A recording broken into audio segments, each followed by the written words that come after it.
Enfant de Dieu, disciple, chrétien, qui dit mieux? Un chrétien égale un disciple. C'est à Antioche que pour la première fois les disciples furent appelés chrétiens. Livre des Actes, chapitre 11, verset 26. Tous sont-ils disciples? Tous sont-ils chrétiens? Être enfant de Dieu, c'est mieux.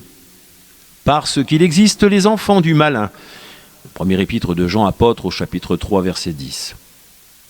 Le bon grain, ce sont les enfants du royaume, et l'ivrée, ce sont les enfants d'iniquité.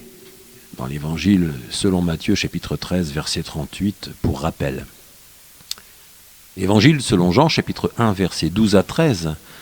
Mais à tous ceux qui l'ont reçu, à ceux qui croient en son nom, elle a donné le pouvoir de devenir enfants de Dieu, lesquels sont nés non du sang, ni de la volonté de la chair, ni de la volonté de l'homme, mais de Dieu.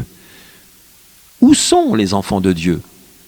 Sont-ils placés, assemblés sous la domination de l'Église catholique, apostolique et romaine? Qui sont ces enfants de Dieu? Sont-ce les musulmans qui reconnaissent le Dieu unique? Sont-ce les Juifs qui reconnaissent aussi ce Dieu unique dont une partie est tombée dans l'endurcissement?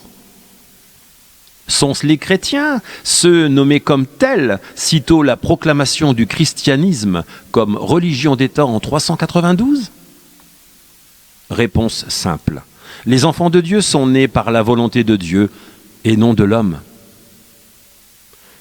Dans l'Épître aux Romains, chapitre 8, versets 14 à 17, nous lisons ceci. Car tous ceux qui sont conduits par l'Esprit de Dieu sont fils de Dieu. L'Esprit lui-même rend témoignage à notre esprit que nous sommes enfants de Dieu.